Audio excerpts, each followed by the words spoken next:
There's a saying, out of sight, out of mind, and I've certainly found this to be true in the business networking space. So today's episode is all about business networking, particularly the in-person networking. So obviously you can network online as well, but today's focus is in person. We're going to talk about the benefits, how to find groups, all the sorts of things that you need to know when you're considering whether or not you should be networking for your business. And just to clarify, network marketing is very different to business networking. Network marketing is a model along the lines of direct sales. And today we are not talking about that. We are talking about business networking, collaborating and connecting with others. Welcome to the FAQ Business Podcast for business owners, covering 4 pillars: actionable education, inspiring leaders, businesses like you, and thought leadership, where we challenge your thinking. Hosted by myself, Jane Tweedy, I'm founder and lead trainer of FAQ Business Training, where we want to avoid you getting ripped off or ripping yourself off. Let's jump into today's episode of the FAQ Business Podcast. My name is Jane Tweedy and I am the host of the FAQ Business Podcast. Here with you today to talk about what is business networking and why it is so important for you to do with your business. First of all, let's clarify, what is business networking? Basically, it's the art of networking, connecting with others, in this case for your business. Wikipedia's definition: networking is the sharing of information or services between people, businesses, or groups. It is also a way for individuals to grow their relationships for their job or their business. When looking at business networking, there are many types out there. And today, as already mentioned in the opening, we're not going to talk about the online side. We'll do that completely separately, as that's got a whole nother series of issues that associate with that one. So today we are looking at in-person networking. Now that could include video type meeting networking, but we are focused more on the in-person, face-to-face live events. Now, there are groups that range very differently when we're talking about networking. And you may have been to one before and thought, oh, I didn't like networking at all, but maybe you weren't at the right group for you. So today I'm going to run through some different examples. We're going to talk about a couple of particular groups that you might look at joining, and then we're going to run through some of the purposes, benefits, etc. They can range from being quite informal to completely formal, the extreme to extreme. So the extreme on the formal side is your Business Networking International, or BNI for short. And at those meetings, there is a 20 odd point agenda that they go through. It is very, very, very structured. On the flip side, I've been to groups where literally people have rocked up together and they've just sat down and had a chat. There's literally nothing. There was no talk. There was no intros. There was no nothing. It was just literally sit down and have a chat. I was like, okay. So it was one extreme to the other. So there is that extreme, and there are definitely a lot of groups that fall very much in between. So really have a think about what type of business you are, what type of person you are, and what type of group might suit you best, or maybe best for you, even if it doesn't suit your style. There are small groups to large groups. I've been to networking groups where there's only been like 4 people at them. I've been to networking groups where there's been 150 people at them. They can be very different sizes. So typically what I do suggest you do is go to different events, trial them out and see which ones fit right for you. Definitely don't sign up to a year's membership or anything without having checked them out and checked out the alternatives, so you know kind of what you're expecting. Some of the groups are free and some of the groups are very expensive. There is, again, a big range here. You've got to go and say, well, what is your budget for networking, both in terms of dollar cost, but also in terms of time cost. So do think about how much you want to spend on this. Think about things like, are you paying a membership fee to be involved? Some would have a hybrid type model where you pay a membership fee plus you pay per meeting. Then you might have others which are membership only, so all the meetings are included. And finally, the other option is just per meeting that you pay to attend. So there's plenty of business networking groups and business networking events that are run across Australia. In fact, there are thousands and thousands of them. What are the benefits of networking, and particularly business networking? Well, one of the biggest benefits obviously comes from the fact that many of us, even in corporate jobs now, are working from home. So if you are home-based or operate in a very small team, it can be a very good idea to join a networking group to give you that contact with other people. It's just that real social aspect that it helps with. But also there's people there that might be like-minded. They might also be facing the same challenges as you. Sometimes we can't talk to our partner or anything like that because they simply don't get it. They're in a corporate job. They get paid if they don't work. If we're sick in our businesses, we don't get paid. Simple as that. So we need to understand that sometimes going to our partner for that support is just not the right thing to do. Sometimes we do need to go externally and get support from others. And a networking group can be a really good place to do this. The benefits are also things that are about how we would plan our purpose for attending these different groups. So think about the benefit you want to get and make sure that when you're going to different groups, think how they would tick that box for you. So, as I've already mentioned, the social aspect, getting you out of the house, mixing you with other people. Depending on the network you go to, they could be also doing the same business as you, or they could be people doing completely different businesses, or they could be potential referral partners or collaborators, or possible prospective clients. Some networking, particularly in person, obviously, because we're traveling locally for it, is going to really help you build local connections. And there's one particular group that always is the go-to for the local connections, and we'll talk about that a bit later. What about if you want to expand your territory a little bit? You want to move half an hour away from where you are now, or really target that area. Well, going to networking in that area can be a great way of building that territory. What about things like learning? A lot of the networking groups will also have some learning component. Some will be heavy learning focused. In fact, you'll get very little networking. So really think about why you're going. What is your purpose for going? And so some groups you might go to learn, other groups you might go to be inspired. Others might be for that local connection. So really think about why you're going to the different groups. You could be forming relationships with prospective customers. But often we are more focused on building relationships with collaborators and referral partners, people that we can work with who have that same target customer base we do, to make sure that we can use their list of people as they could use ours. But when I say use the list, it doesn't mean give them the list, but it means, hey, if you're talking to your client that might need their services as well, you could be mentioning them. And there are rules around referring, so please make sure you're aware of what they are for your location. In Australia and in New South Wales particularly, there are requirements that any referrals, any affiliate fees, etc. must be disclosed, that there is one in place. You don't have to disclose the amount, but you do need to say there is a fee that's going to change hands. Okay, because obviously that could influence your decision as to why you are referring that person. Eventually, we want to get sales out of these groups, right?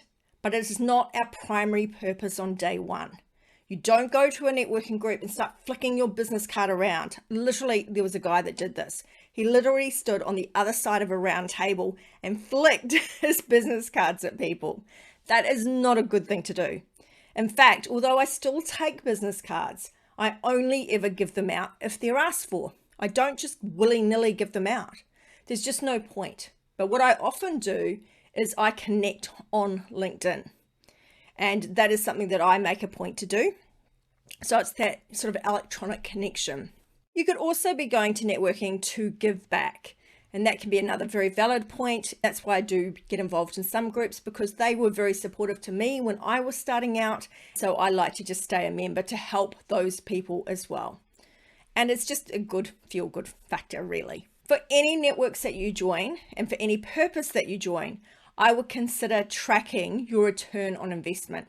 And no, it's not just about the money. It's not just about the sales, but considering, does it add value to your day, or is it just taking time out of your day that you could be spending doing other things?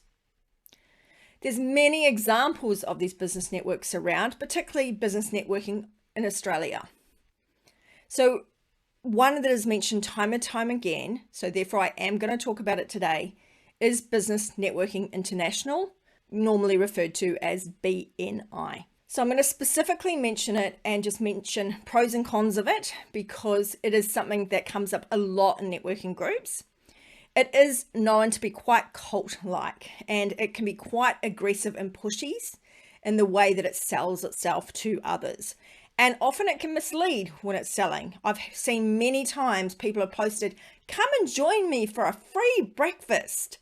But they're not telling you there's going to be a 1-year commitment if you sign up. They make it just sound like, come to this free breakfast and meet my networking buddies, which you do, but yeah, they're doing it so you can pay up and join for the year. So just be a little bit careful about what you're signing up for. Just make sure you know what you're going in for. So if you are signing up for that free breakfast and you know that you'll never sign up to be a $3,000 or $4,000 a year member, then don't sign up. Like, don't go. It's kind of wasting your time. It is very much a referral business. So that's the idea of it. In fact, they set KPIs, key performance indicators for members. How many referrals do they give? How much dollar value of referrals do they give? How many visitors do they bring to the meetings? So there's a lot of KPIs set. And in fact, this is one of the key complaints people have once they've left BNI, is that they felt that they spent more time building the BNI business than they spent building their own.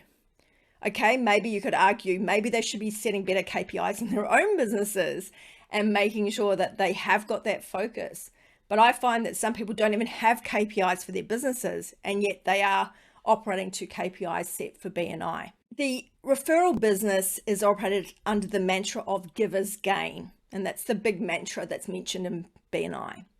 The problem with this, particularly from people who have left BNI and stopped paying for it, is that they can be ostracized. They're no longer part of BNI. Therefore, if they are in BNI, say as a conveyancer, and they leave and another conveyancer comes into that group and takes their place, well, that group is probably going to end up recommending the new conveyancer and not you. So the connections formed sometimes are real and sometimes will carry on after you leave, but sometimes they are not. If you stop being a member, then you can stop getting referrals because there is one person in your group, typically in your industry. And if you leave, somebody else will come in and take that industry spot. Now, if you're something like an accountant or a bookkeeper, that spot will be filled immediately because accountants and bookkeepers traditionally do very well with BNI. Why? Because every person in the room is a business, therefore every person needs an accountant. They also talk about the fact that you're not just pitching to the room, you're pitching to people that they know. But you've got to think about your business, and do the people in your room, the people in your group, do they know your people that you need to get in touch with? Because I've seen this happen where somebody really needed to get in touch with corporate procurement people, for instance, or corporate HR people. And the people in the room definitely don't have that, but they also aren't connected to those people either. So really consider whether or not your business will benefit. As I said, some like accountants and bookkeepers, they're really a no-brainer. You can easily benefit as long as you put in the legwork and are good and kind and all the rest of it and build that trust. But some businesses, I really question their value of being in the group. In fact, one of my clients, she actually did a little measurement where she actually didn't go to a BNI meeting and instead did some cold calling. And she got far better results from the cold calling than she got from going to the BNI meeting. So in that case, you've got to go, yes, she could possibly have got leads out of BNI, but after 6 months or so, she really hadn't gotten any. So instead, she spent the time cold calling, warm calling, and got much better traction out of it. The other thing is just bear in mind this issue about the single industry thing. It can sometimes be a little bit questionable because sometimes there will be somebody from your industry in there. There might be an ambassador in there that might be in your industry. Now, they're not meant to be pitching for work in that group, but people get to know them, like them, trust them as well, and they may end up with work. The other one that's very common is, for instance, there might be a web designer, a SEO person, and a graphic designer. But all three businesses might do all three things. They'll only be pitching for one thing in that group. But obviously, when people get to know, like, trust them, when they have their one-on-one meetings, they'll say, yeah, we do web and graphic and SEO. So it's going to come out, right?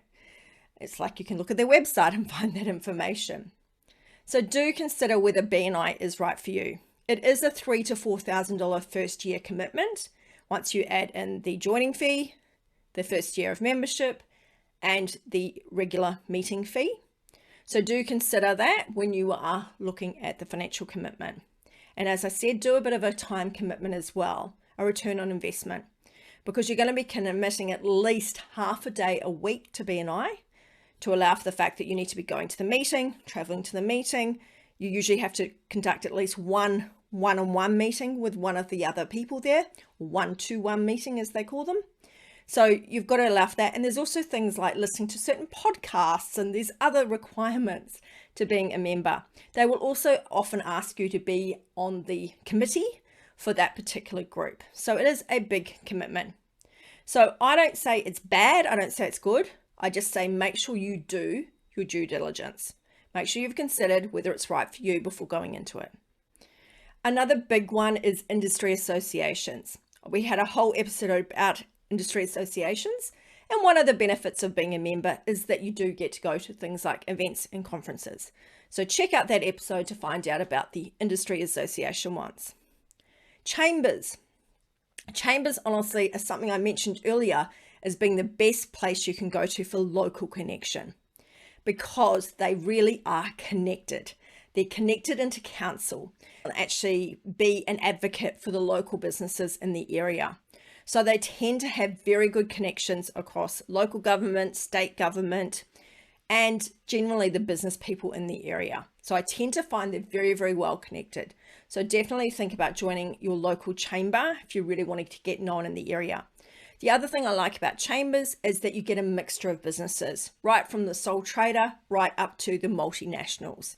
So if your business is needing to target customers that are a bit bigger, like the corporate example I mentioned earlier of a corporate HR or corporate procurement, then going to a chamber is going to be a better bet for you. The chambers do have a little bit of a reputation sometimes of being a bit stuffy and a bit boys club, though many have actively worked to change this view.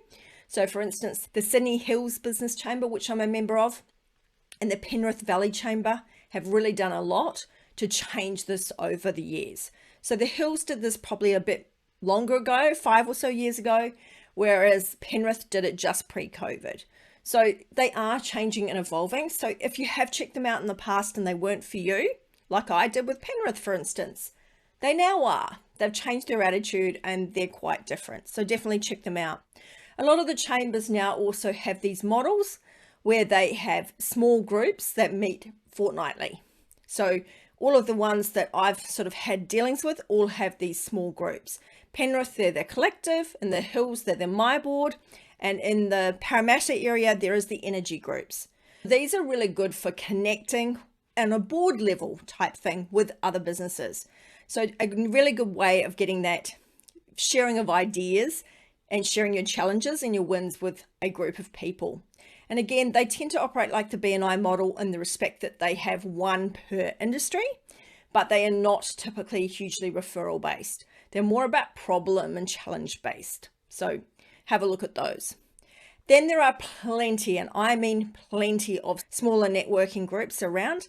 Groups like the Independent Business Network Inc., IBN Inc., not to be confused with BNI, which operates in the Sydney Hills area. They're very much more focused on building long-term connections with people and education. So very much not a referral type thing. We're not going in there to shove sales down someone's throat or anything like that. It is more about educating. So very much micro businesses, but micro businesses that have been established for quite some time typically. With free business networking, you'll find that there are plenty around for that. It can be a case of you get what you pay for, but some can be great. They do often tend to attract micro business owners really right down to that hobby level because they're not spending any money. So you need to think about the cost and time investment that you're doing here. So although you're not paying any money, you're paying time. And is this actually a good use of your time? So I find if there's sponsorships involved, then they sometimes can be very good. There's still some really good groups around. So for instance, the WordPress meetups that were happening, they were great. And they were sponsored by some of the WordPress businesses and things. Therefore, the meetings could be free. That would cover the room cost and all that sort of thing. And there was also the volunteers running it. So there can be that, but I find the ones that are genuinely free, they will typically be selling something. Okay, so just bear that in mind, particularly if you're in the nature of the same business as the person running the group. You're obviously not going to be able to spruik your business very much if you're at odds with them. So just check that out. So how do you find business networking groups in your area? Just start with Googling terms like Business Networking Group Sydney, Business Networking Event Sydney, Business Networking Sydney, obviously replacing Sydney with your town or locality. Now, in that case, because Sydney is so vast, you'd be far better off choosing a more specific term like Penrith or Parramatta, Sydney Hills. The Hills area is a bit of a problem because it doesn't really have a set name. It's the Hills, Hills District, Hills Shire, Sydney Hills, very confusing. But for the rest of them, you can pretty much just stick in your one word and it can help you find the right groups. My recommendation is to try a variety of networking groups and stick consistently with those that meet your needs for that particular group. So you might go to one group like IBN. I go there more to give back and also for education purposes. I go to the Sydney Hills Chamber for connections in that Hills area. And very much I found that I wasn't going to that networking group for a while, and it was a case of out of sight, out of mind. And as soon as I started going back again, I've been to the last 3 meetings and now rejoined, I've found that people that just hadn't seen me for a while are now going, oh, can you come and speak at our event? It's great to be visible. People forget about you when you're not in front of them, but when they see you, you can build much stronger rapport with people and really build up a stronger know, like, and trust with people. And that really is the main aim of your networking. Build know, like, and trust, which will eventually lead to sales. But we don't go looking for sales on day one. It's just not going to work like that. So try different groups out. If you have a bad experience at a group but think the group has potential, try it again. There might have been a bad night. The person running it may have been away, all those sorts of things. So just give it another go. Pre-COVID, I actually started a group in Penrith, Business Action Networking, with the intention to merge it into the city and things as well.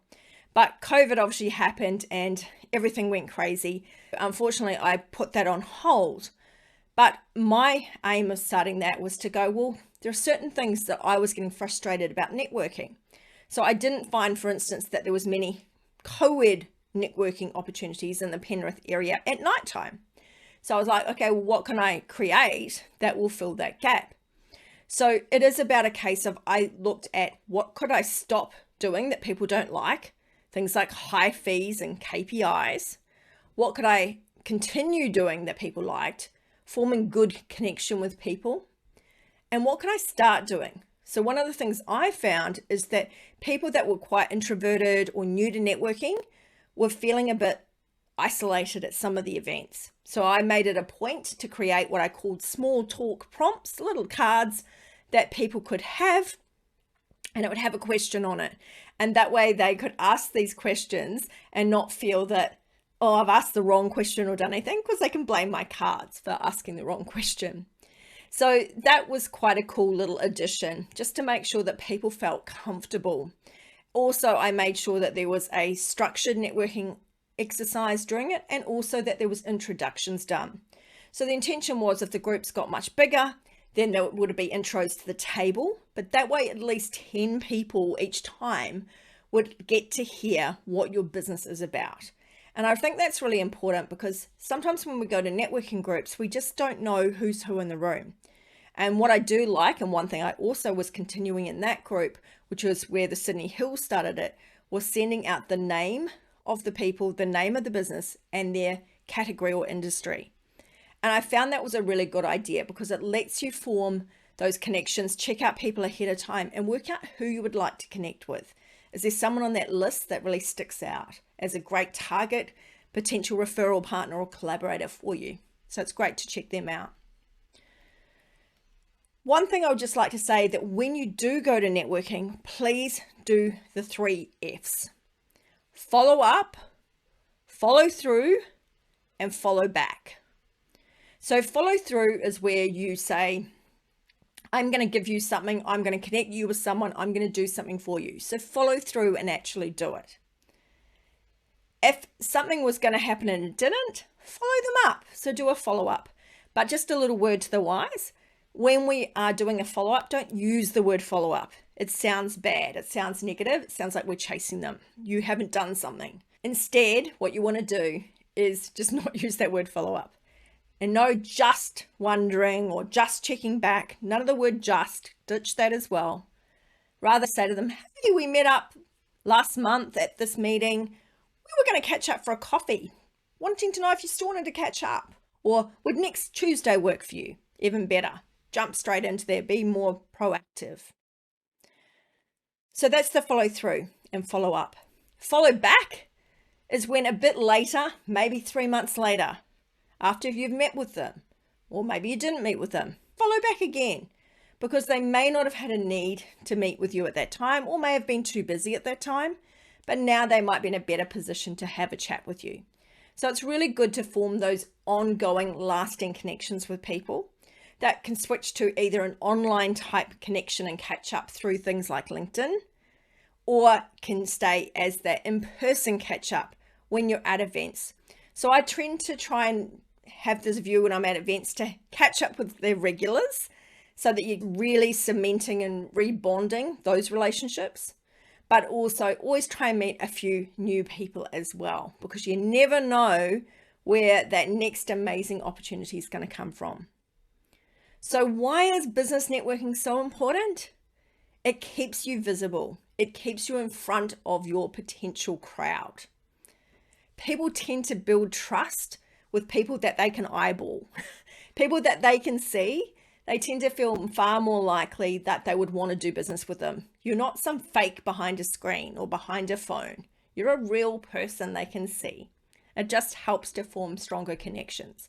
And that's what you want to do, is form strong connections with others and really use that to your advantage, and not to a negative advantage, but to an advantage that's mutually beneficial to both parties.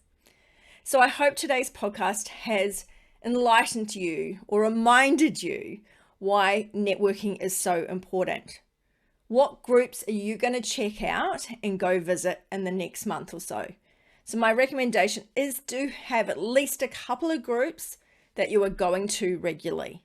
It is a really good and healthy thing to do for your business and for your personal self, particularly given the world that we've lived in the last couple of years. People are tired and exhausted, but also they really are lacking proper social connection. So get out there, mingle, and really understand that networking is important for your business. Thanks for listening. I'm Jane Tweedy, and I'm the host of the FAQ Business Podcast. Thank you for listening to today's episode of the FAQ Business Podcast. Available on all good podcast services, you can subscribe today via faqbusinesspodcast.com.au. Subscribe, follow, share, and where able, review our podcast. We look forward to inspiring and educating you again on the FAQ Business Podcast.